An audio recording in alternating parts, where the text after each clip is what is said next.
Iniciando as apresentações desta tarde do seminário Caminhos para o Futuro, chamo agora ao palco a nossa primeira convidada, então. A nossa primeira convidada, que é a Ana Leone, consultora financeira, que vai dar a palestra Dinheiro com Atitude. A palavra é sua, muito obrigada.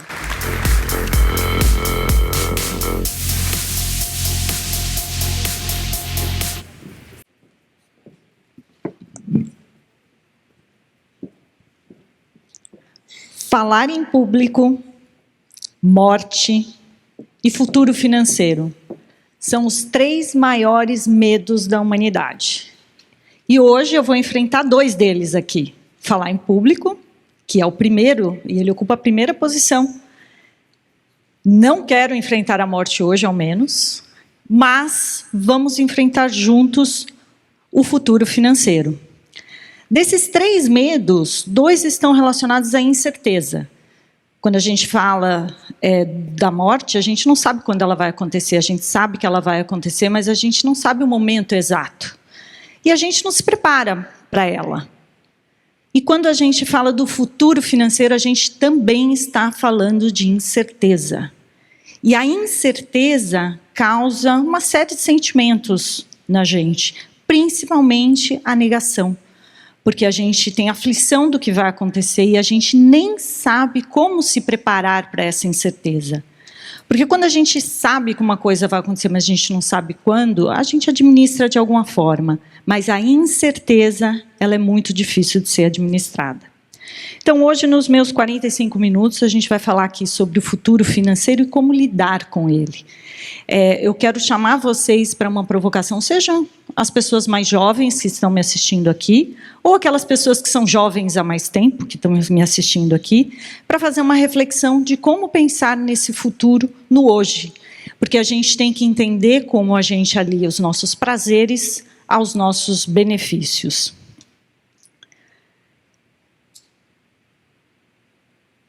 Me falaram que era para apontar para cá. Está vendo como falar em público é um desafio? Eu quero começar fazendo uma pergunta para vocês. Qual é o valor financeiro que vocês precisariam ter para parar de trabalhar? Porque, no fim, muita gente fala disso, né? Principalmente os jovens falam, eu quero parar de trabalhar. Eu me lembro que uma vez, numa conversa, isso foi tema de uma coluna minha no Valor, que eu fiz exatamente essa pergunta, qual é o valor que faria você parar de trabalhar? Porque eu ouvi um papo de um jovem, ele tinha lá os seus menos de 30 anos, e ele falou, quando eu tiver R$1 milhão, eu vou parar de trabalhar. Ele tinha entrado no mercado há pouco tempo, então fazia sentido o que ele estava dizendo, que com R$1 milhão ele conseguiria parar de trabalhar. Por quê? Porque as decisões dele eram baseadas na renda e nos gastos do momento presente. Então, para ele, R$1.000 fazia total sentido, R$1 milhão fazia total sentido para ele parar de trabalhar, porque ele estava levando em consideração o momento presente, o contexto presente. Quando a gente está falando das nossas decisões financeiras, a gente sempre leva em consideração o momento presente, mas a gente precisa considerar o passar do tempo. E não é o passar do tempo aquele que a gente fica assistindo, contemplando, e que a gente vê ele passar sem tomar decisões, mas são as mudanças que acontecem durante este passar do tempo. Um jovem de 25 anos que pensa em parar de trabalhar quando acumular uma quantia de R$1 milhão, porque afinal de contas ele se tornou um milionário, é bem possível desde que todas as decisões dele continuem as mesmas ao longo de toda a vida. E a gente sabe que nossa vida ela é refletida no eletrocardiograma, que ela tem oscilações. Ela sobe, ela desce, ela respira, ela inspira. E é isso que é a vida. Ela muda, os nossos objetivos mudam, os nossos planos mudam, a nossa capacidade de produção de renda muda, a nossa forma de gasto, as nossas decisões financeiras, as nossas prioridades, tudo isso muda ao longo do tempo. E a gente tem que levar em consideração as nossas decisões financeiras com este passar de tempo. Não é um passar de tempo contemplativo, mas é um passar do tempo em que a gente está inserido nele e que a gente conduz as decisões desse passar do tempo. Se a gente mergulhar nas estatísticas, a gente vai ter uma realidade muito talvez diferente do que a gente imagina. E não há como a gente não falar de números para trazer o senso de realidade necessário para que a gente olhe esse passar do tempo de uma forma diferente. Se a gente olha só algumas estatísticas que eu trouxe para vocês, porque, em geral, quando a gente está falando, né, pessoas que trabalham no mercado trazem vários gráficos, vários números, isso ajuda bastante a ilustrar muita coisa, mas a gente precisa dar vida. Todo número esconde atrás alguma coisa, e esta coisa, em geral, são aquelas que fazem sentido para a nossa vida. Então, se a gente olhar um dado muito comum, corriqueiramente a gente ouve por aí, é a expectativa de vida. Se a gente está falando de vida, vamos entender qual é a expectativa desta vida? No Brasil, essa expectativa ultrapassou 70 anos. Para ser mais exata, está aqui, 76,6 anos. Uma pessoa que nasce hoje, ela tem a expectativa de viver 76,6 anos em média. Obviamente que existem ali algumas coisas, né, em que a média não consegue cobrir, mas é isso, quando a gente está falando de uma nação de mais de 200 milhões de pessoas, a média nos leva a esse dado. E é muito tempo. Mas é um tempo que a gente ganhou num espaço muito curto, porque em 1960 a expectativa de vida era de 54 anos. Quem nasceu aqui em 1960, ou por volta disso, já estaria fazendo hora extra por aqui, segundo a estatística de expectativa de vida ao nascer. A gente tem um outro dado importante, que é a taxa de fecundidade no Brasil. Antes tínhamos mais filhos, hoje temos menos filhos, por uma decisão, em especial uma decisão e avanço da ciência para as mulheres. A gente tem também um outro dado que pouco se fala, que é a expectativa de vida saudável, que é divulgada pela Organização Mundial da Saúde. No Brasil, essa expectativa de vida saudável é 11 anos a menos do que a expectativa de vida ao nascer. Então, uma pessoa que nasceu hoje, ela, em média, viverá de maneira saudável, na sua plena capacidade e das suas plenas faculdades físicas, mentais, sociais, de 65 anos. São 11 anos a menos do que a expectativa de vida ao nascer. E isso é muito tempo. O que a gente vai fazer com este tempo? Lembra que a gente está aqui numa aventura de passar pelo tempo. Além disso, tem uma outra estatística, que essa talvez seja aqui, pelo menos sempre me choca e eu sempre revisito para ter certeza se eu estou tomando as minhas decisões de uma maneira correta. Apenas 3% da população aposentada no Brasil consegue viver com os próprios recursos. 97% dos brasileiros precisam continuar trabalhando, dependem da família, em especial dos filhos, ou dependem de algum programa de auxílio, algum programa social. E, por fim, a gente tem uma taxa de poupança menor do que países com renda per capita menor. Nós ganhamos mais e poupamos menos do que países vizinhos, como Bolívia e Equador, por exemplo. Essas estatísticas mostram e trazem para vocês um senso de urgência importante do que a gente está fazendo com este passar do tempo. Nós queremos pertencer aos 3% de brasileiros que trabalham até morrer, mas porque querem, conseguem se sustentar e não são um fardo adicional para os filhos, ou vamos ver o tempo passar e fazer parte dos 97% das pessoas que precisam continuar trabalhando ou dependem dos filhos para continuar a viver. E a gente tem uma questão, quando eu falei dessa forma como nós tomamos decisão, ou como a gente vê esse tempo passar, é porque sempre as nossas decisões vão levar em consideração o nosso momento presente. Essa daqui sou eu tenho 49 anos, eu sou casada, eu sou mãe de 2 filhos, eu adoro viajar, gosto de ficar com a minha família, sempre que posso, me mantenho ativa, eu sou uma profissional que produz renda, eu trabalho, e o meu trabalho me dá uma renda que é com base nessa renda e neste contexto aqui, de tempo mais escasso, de ser uma pessoa ativa, que controla a minha agenda em função deste meu contexto, que eu tomo as minhas decisões.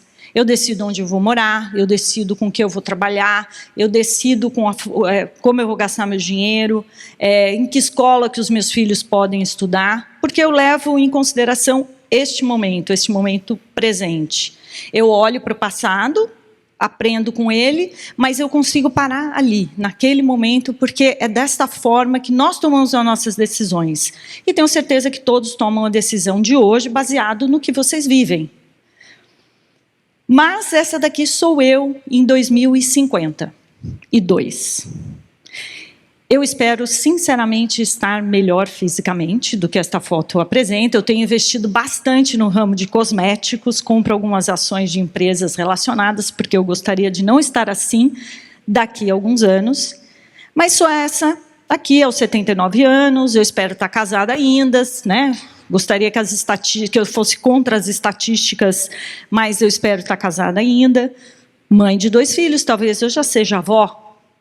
Talvez não, mas está ali, talvez é um caminho a ser percorrido. Eu vou continuar curtindo a minha família, gostando de viajar, eu vou ter inclusive mais tempo livre para isso, eu vou estar aposentada e vou precisar ter cuidados um pouquinho maiores com a minha saúde. Quando eu olho no espelho, eu não consigo reconhecer essa pessoa. Por quê? Porque é um momento futuro, não é o meu momento presente. E tem um truquezinho que Flávia da Ávila vai chegar e vai dar uma aula para vocês sobre isso, mas eu vou me arriscar a dizer uma coisa aqui para vocês. Quando eu olho essa foto, eu não reconheço. Por quê? Porque eu estou acionando uma parte do meu cérebro, que é a mesma parte que eu estou usando para identificar você, pela primeira vez. O que é desconhecido, eu olho e aciono aqui uma parte do meu cérebro que vai me ajudar a criar referências dessa pessoa e entender que aquela pessoa é uma pessoa desconhecida, não tinha nenhum registro anterior daquela pessoa para mim. Então, aquela pessoa é uma desconhecida. E esta parte do cérebro é a mesma que a gente aciona quando a gente se projeta no futuro. Nós somos pessoas desconhecidas para nós mesmos no futuro. Então, quando eu olho estas duas imagens, eu usei um recurso para me envelhecer, mas essa pessoa aqui do meu lado esquerdo, ela não representa nada para mim, ela é uma pessoa desconhecida. Eu consigo ver apenas a Ana do lado direito. Isso que acontece quando o nosso eu presente não reconhece o nosso eu futuro. Imagina só você ter que deixar de fazer alguma coisa hoje, sair com os amigos, fazer uma viagem, comprar um carro novo, porque você tem que pensar em alguém que você não conhece, que é o seu eu futuro, mas que você vai se encontrar com essa pessoa ali na frente em algum momento. Só que a gente tem uma incapacidade dessa projeção futura, por isso que é muito difícil a gente dizer para um jovem, olha, poupe o máximo que você puder, porque você tem só 20 anos, mas um dia você vai ter 80. E se você chegar lá, você vai ter que estar preparado. É um discurso muito difícil, porque uma pessoa de 20 anos, ela não tem nenhuma capacidade máxima de produção de renda. E outra, porque ela tem dificuldade de projetar o futuro. E lembra no meu terceiro medo? O nosso terceiro medo é a incerteza sobre este futuro, que é, para nós, desconhecido. Se a gente se der conta que nosso eu de hoje vai se encontrar em algum momento com o nosso eu futuro, a gente vai entender a necessidade de tomar as nossas decisões de uma maneira coerente e linear, minimamente, ao longo de bastante tempo. Porque a vida não é linear. A gente pode mirar um caminho da saída, mas uns vão sair pela esquerda, outros vão sair pela direita, uns vão usar o corredor do meio, outros vão pular pelas cadeiras. Cada um vai escolher um trajeto, mas a direção é a mesma. Isso tudo dificulta demais quando a gente está pensando nesse futuro. Mas será que dá tempo? Será que ainda a gente tem tempo de pensar nesse futuro? Eu, com 49 anos, que não fiz nada até agora com a minha vida financeira, será que eu consigo fazer alguma coisa? Será que eu, que já estou aí inserido no mercado de trabalho, nunca parei para pensar? Será que dá tempo? Dá. A gente tem bastante tempo ainda. E eu gosto de uma frase de uma amiga minha, inclusive ela é gaúcha, é que ela diz, melhor tarde do que mais tarde. Porque ainda dá tempo, sim. O fato é, a gente viu bastante falar na abertura a questão da longevidade. Viveremos mais.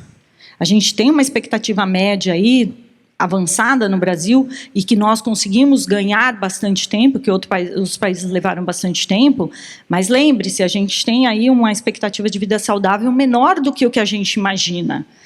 Eu me lembro, uma vez eu participei de um evento com um geriatra interessantíssimo, e ele estava num auditório como esse, ele falou, olha, se eu pudesse traçar uma linha aqui no meio, eu diria que metade dessa plateia vai sofrer de algum grau de demência ou de algum grau de redução cognitiva que vai impedir um processo pleno de tomada de decisão.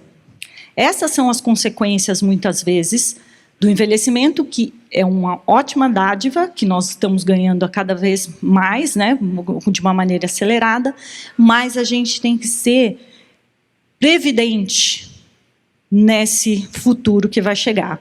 Esse levantamento aqui da Organização Mundial da Saúde mostra a população mundial em 2015 e em 2050 com mais de 65 anos. Se vocês olharem no gráfico aqui, o primeiro, eu não vou nem arriscar aqui o ponteiro, porque é onde está vermelhinho, o vermelho, eu não vou apagar a luz do auditório, não, né? Não, então não, está aqui. Ó. Se a gente olhar aqui, a gente vai sair de 8% da população com mais de 65 anos para 16%. Quando a gente olha que o Japão já é um país conhecidamente longevo, o Japão tinha 26% das pessoas com mais de 65 anos em 2015, e ele terá quase 40%, 38% das pessoas no Japão terá mais de 65 anos. A gente tem aí Estados Unidos de 15 para 22, Europa de 18 para 28, e a gente tem o Brasil aqui, que vai sair de 8 para 23. A gente está falando que nós teremos o maior salto de longevidade. A gente vai ficar atrás apenas do Japão, que, como eu disse, conhecidamente já é um país longevo. Nas ruas, é possível ver pessoas idosas no mercado de trabalho. É uma cidade, por exemplo, Tóquio, muito acessível, porque já está acostumada, já está preparada para cuidar de uma população mais longeva. A gente vai ficar atrás da Europa, que também, a gente fala do velho continente, quando a gente foi descoberto aqui, a vida já existia, a vida há muito tempo por lá. A gente vai ficar atrás da Europa e a gente vai ficar atrás da China, que sai de 10% para 26% da população com mais de 65 anos. E nós éramos 8% e seremos 23% de pessoas com mais de 65 anos em 2050. Qual é a nossa diferença? Qual é a diferença do Brasil se comparado com esses outros países que estão na nossa frente? Japão, Europa e China. Eles enriqueceram antes de envelhecer. Nós envelhecemos e não conseguimos acompanhar o enriquecimento geral, né? E quando estou falando taxa de poupança, por exemplo, da população. Então, teremos um desafio adicional. O que a gente vem ganhando de maneira acelerada vai trazer a nós uma responsabilidade, uma autorresponsabilidade muito maior com o nosso eu futuro que a gente vai encontrar já lá na frente. Isso aqui já deve ser uma estatística que vocês já conhecem, mas aqui é a pirâmide, né, populacional aí por idade. Se a gente pegar aqui em 1940, era uma pirâmide mesmo, né? Ela tinha o seu formato bem certinho. Em 2000, aqui só para quem não está enxergando, a parte de cima, né, o topo da pirâmide, pessoas com mais de 90 anos, e a base é de 0 a 4 anos. Então, em 1940, a gente tinha, de maneira bem homogênea, homens e mulheres. E em 1980, a gente já viu que ali, aquele meio ali de pessoas com 35 anos já estava crescendo mais, né? E ainda o topo da pirâmide se mantinha da mesma forma. Em 2018, isso já não era mais pirâmide, isso já era alguma outra coisa que eu não vou arriscar nem dizer o que pode parecer. E em 2060, isso vai ser quase que um quadrado ali, né? Um bloco de pessoas bem distribuídas pelas diferentes faixas etárias, Mas a atenção maior é ao topo, que a gente vai ter um número muito grande de pessoas que vão poder chegar aí até os 100 anos. Já dizem que a pessoa que vai viver 150 anos já está entre nós. Então, ela vai estar ocupando aqui acima do que a gente está vendo aqui no gráfico. Esse é o desafio, porque, como eu falei, a gente está tendo menos jovens e mais pessoas vivendo por mais tempo. E isso traz um desafio para que a gente não faça parte lá dos 97%, mas sim a gente consiga fazer parte dos 3% das pessoas que conseguem a própria independência financeira. Uma coisa que a gente não se dá conta é que o período que a gente tem para poupar é muito pequeno. E a gente, de novo, vê o tempo passar de uma maneira muito rápida. Esse gráfico aqui, o que ele mostra? Ele mostra renda e tempo de vida e idade. Quando a gente está olhando essa primeira parte, a mais laranja aqui, em que a gente vê um bebê e um adolescente, essa é uma fase em que a gente, que vai até ali os seus 25 anos de idade, em geral nós somos despesas para alguém. Ou se a gente já está inserido no mercado de trabalho de alguma forma, a gente não gera renda na nossa máxima capacidade, porque isso está numa ascensão profissional em que a renda ela vai sendo acrescida ao longo do passar do tempo. E até então, o melhor investimento é na própria carreira, no próprio capital humano, como forma deste capital se rentabilizar e ser mais gerador de renda no futuro. Então, a gente está falando que de nascer até os 25 anos, ou nós somos despesa para alguém, ou a gente tem uma capacidade de renda mais reduzida. Aí, o jogo começa, o rolê começa, depois dos 25 anos, que é essa faixa verde. Então, a gente tem aí dos 25 anos até os 65 anos, que eu estou considerando aqui a expectativa de vida saudável, na nossa maior capacidade de produção de renda e, por consequência, a nossa maior oportunidade para poupar.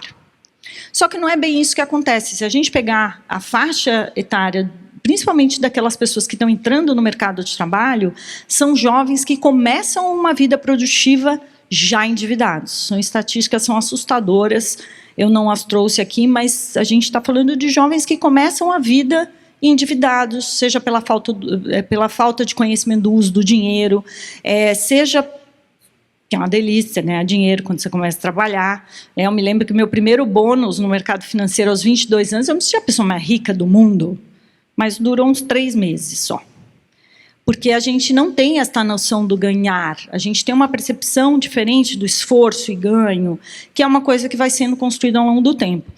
Então, neste período de 40 anos, dos 25 aos 65 anos, nós estamos, assim, no voo de cruzeiro da nossa vida profissional, da nossa vida saudável, da nossa vida social, em que a gente tem que produzir renda e tem que ter a nossa capacidade de poupar e preservar para o futuro. E aí chega um momento na nossa vida, que eu estou considerando aqui nesse levantamento, acima de 65 anos, que inclusive foi citado aqui pelo Rodrigo, a pesquisa Raio-X do Investidor da Ambima, em que as pessoas estimam se aposentar aí por volta dos 62 anos, se eu não me engano, a edição mais recente da pesquisa. Então, se a gente levar em consideração ali que aos 65 anos a gente fechou a fábrica para trabalho, e a gente vai viver até 100 anos. Então, a gente está falando que a gente tem que produzir renda, viver, concretizar os nossos objetivos de vida num período de 40 anos e ainda ser capaz de poupar e investir os nossos recursos para poder usufruir dele por mais 35 anos. Então, é quase 1 para 1. Vocês devem estar bem habituados com isso, né? Em previdência, aí você põe 1, a empresa põe 1. Então, é 1 para 1 neste período ali verde. É um tempo muito curto, ou ele tem que ser um tempo muito diligente, muito atento, para que a conta feche. Porque, senão, se a gente considerar apenas o lado laranja e o lado vermelho do gráfico, a gente está falando que é muito mais tempo do que o tempo que a gente produz renda e que a gente pode fazer alguma coisa pelo nosso eu futuro, sem deixar de aproveitar o nosso eu presente. Porque quando a gente está falando de organização financeira, a gente está falando de gestão de um recurso escasso como vários outros. O dinheiro é um recurso escasso. Mais para uns, menos para outros, mas todo mundo tem que gerenciar algum tipo de escassez financeira. E é isso que a gente tem que fazer ao longo de toda a vida, para que a gente consiga, por necessidade, consumir, que a gente consiga, por prazer, consumir, que a gente consiga consumir por conveniência, mas que a gente consiga equilibrar isso para que isso dure por mais tempo, para que a gente possa beneficiar o nosso eu futuro ali na frente. E aí existe uma coisa que muita gente já ouviu falar na gerontologia, muita gente já ouviu falar na geriatria, e existe um termo que eu conheci, inclusive, no Japão. Eu me lembro que eu estava participando de um congresso de 3 dias, eu já não sabia nem onde eu estava mais, porque tem o desafio do fuso horário, tem o desafio de você ficar um dia inteiro ouvindo um idioma que não é seu, e isso dá um desgaste muito maior. E o desafio de querer ir embora para casa, porque eu já estava lá há 1 semana e meia, e queria voltar para minha casa, mas eu lembro que uma das últimas palestras do congresso entrou uma pessoa, uma japonesa, ela era japonesa, miudinha assim, e aí ela subiu no palco, ela quase que o púlpito a cobriu assim. E aí ela começou a apresentação dela falando de Financial Gerontology, gerontologia financeira.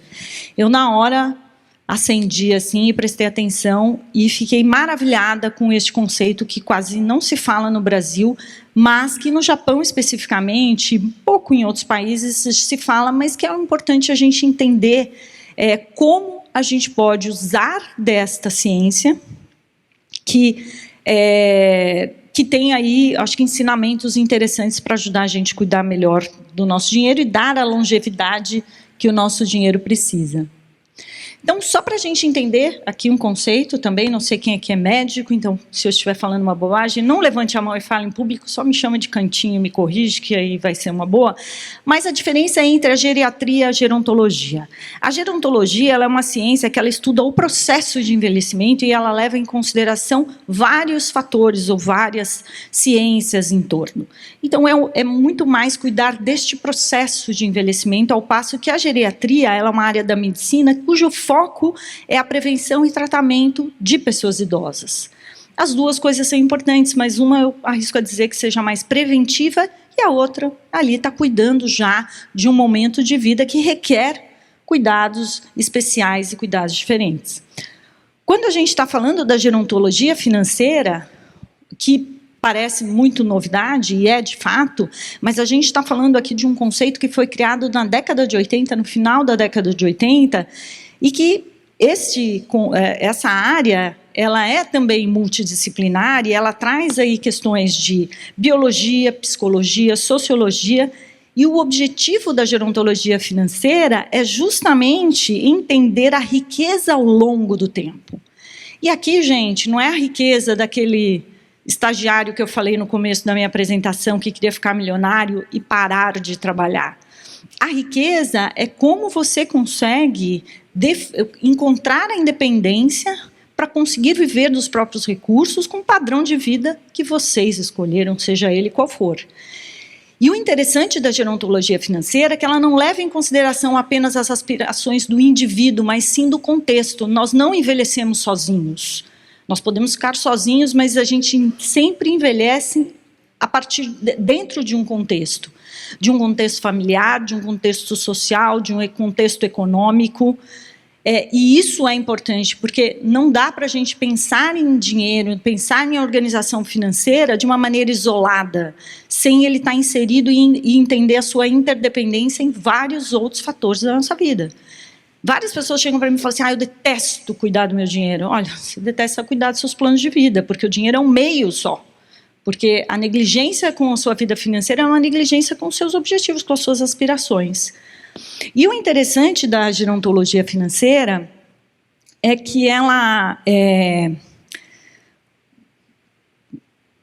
ela traz uma coisa que a gente precisa entender isso, porque é um processo de enriquecimento, é um processo, né? Ele cuida do trajeto durante o enriquecimento e uso do dinheiro, diferente do que você ter uma hora que sentar com uma pessoa para você resolver as questões que já estão ali instaladas. E quando a gente olha aí, de novo, trazendo aí os 25 anos, a nossa plenitude profissional e a nossa aposentadoria, a gente faz exatamente isso, né? A gente tem os gastos que eles são diminuídos ao longo do tempo, mas a gente se engana achando que quando a gente chega na fase mais madura da vida, esses gastos diminuirão, porque os filhos já estão na faculdade, já estão criados. A gente tem aí algumas estatísticas que as pessoas gastam 80% do que acumulou nos 3 últimos anos de vida. Então, a gente vai ter um gasto muito maior no final, né, do nosso ciclo de vida, ao passo que o patrimônio também ele vai crescendo e depois ele precisa ser usado. Então, essa estratégia de que a gente sempre pensa e a gente tende a pensar de uma maneira muito mais simples, porque é isso que a gente ouve o tempo inteiro, que a gente precisa gastar menos do que ganha, a gente precisa investir os nossos recursos com eficiência, a gente precisa pensar no longo prazo, e muito disso está voltado para essa fase da acumulação.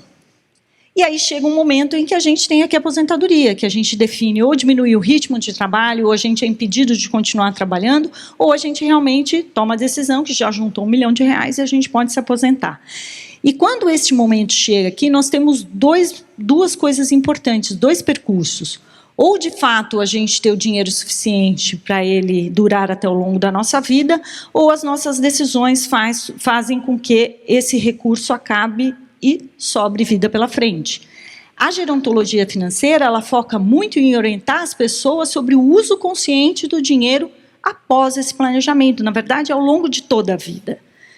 Não são raros os casos de pessoas que não fizeram nada para o futuro financeiro, gastaram, foram despreocupadas. Inclusive, eu convido vocês a conhecer as personalidades financeiras que foi definida pela Ambima, 5 perfis de personalidades financeiras, muito interessante, que mostra os traços de personalidade, como nós nos dividimos nesses traços de personalidade. Depois, se quiser, eu passo para o pessoal repassar aí para a plateia.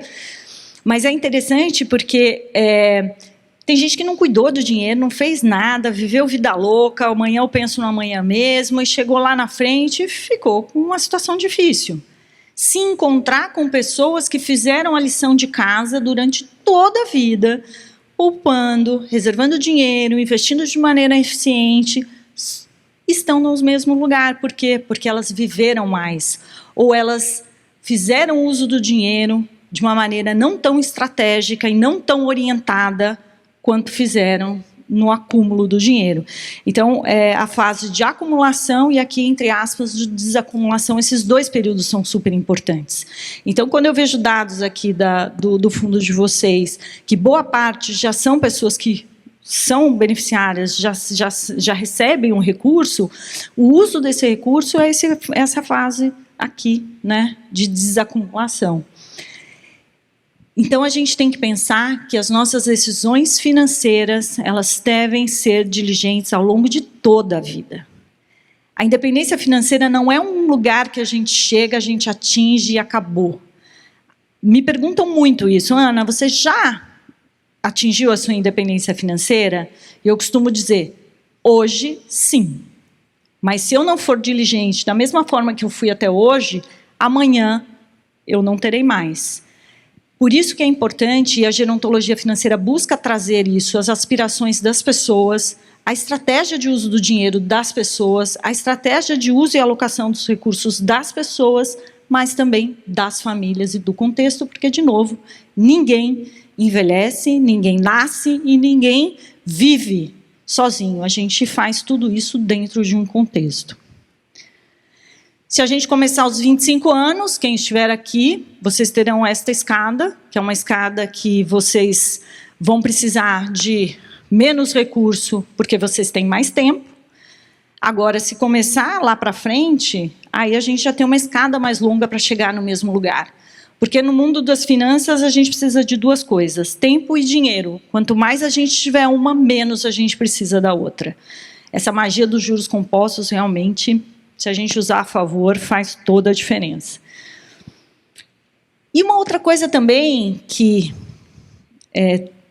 costumeiramente pergunta para mim, eu acho que quem trabalha no mercado também deve receber sempre essa pergunta, tenho certeza que sim, qual é o melhor investimento, como é que eu faço para acertar todas. E eu costumo dizer o seguinte, eu trabalho há 28 anos no mercado financeiro. Se isso fosse verdade, eu estaria falando com vocês de um telão lá de Paris.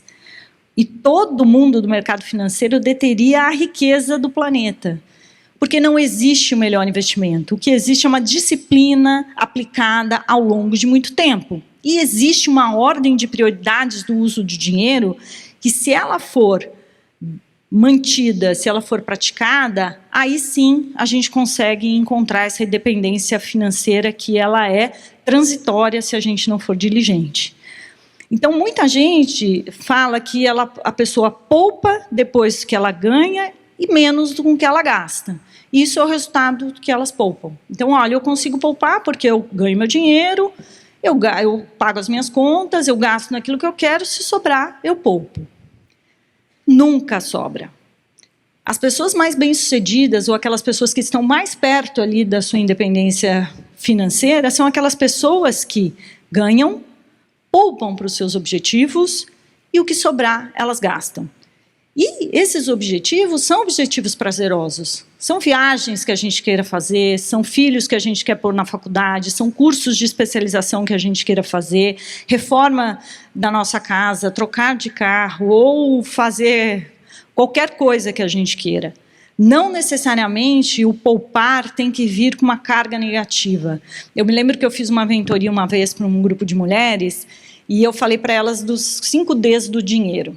Então, era a definição dos objetivos, aí tinha lá a diligência de cuidar do que faz com o dinheiro, e tinha lá a diversão, porque o dinheiro, ninguém coleciona dinheiro. O dinheiro ele serve para alguma coisa, a gente precisa saber que coisa é essa, para que a gente ponha a energia necessária para poupar para ele. E aí era uma aluna de Portugal, que ela estava fazendo, era uma mentoria online. E ela falou assim, nossa, Ana, achei demais, porque aqui em Portugal eu fiz também uma mentoria e tinha os 3 Ds do dinheiro. Eu falei, olha que legal, né? E ela falou assim, olha, os 3 Ds eram doença, divórcio e desemprego. E aí eu falei para ela, meu Deus, que horrível! Quem é que tem disposição de deixar de ter um prazer na vida porque vai pensar que vai ficar doente, que vai se divorciar de quem ama ou vai ficar desempregado do emprego que depende? Em geral, a gente sempre põe uma carga muito negativa nos aspectos financeiros. E quando a gente está falando de poupar, a gente acha que é isso, é a gente se privar daquilo que a gente gosta de fazer. Mas, no final, poupar é a gente conseguir usar o dinheiro de uma maneira mais inteligente para que esse dinheiro dure mais e para que a gente possa, de fato, concretizar aquilo que vale a pena. Porque, muitas vezes, a gente desperdiça a nossa velocidade de cruzeiro, naquele momento em que a gente mais pode poupar e mais pode também realizar os nossos objetivos de vida. E, por fim, gente, para encerrar aqui a minha reflexão com vocês nessa tarde, quem aqui já andou de avião? A maioria.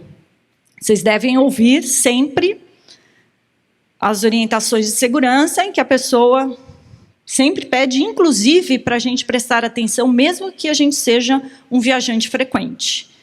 E que olha, luzes sinalizadoras vão indicar 2 portas na saída, 2 portas na frente, uma no meio.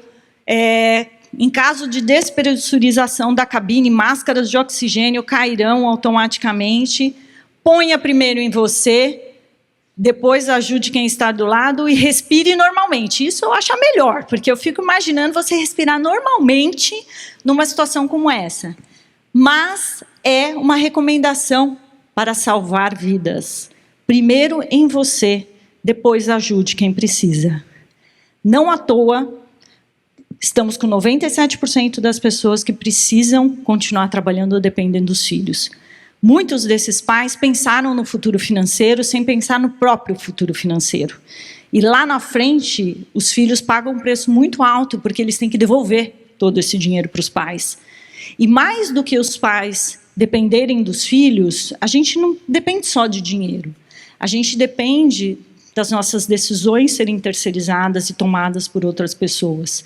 Então, o que eu digo é o seguinte, a melhor herança que nós podemos deixar para os nossos filhos é fazer parte dos 3% da estatística e não dos 97%. Os nossos filhos vão encontrar o caminho deles, vão ter tempo, lembra que eu falei, tempo é dinheiro? Eles terão tempo para construir o próprio patrimônio, e se a gente conseguir deixar essa herança para eles, a gente já vai estar fazendo um grande papel, para nós e para eles. Muito obrigada.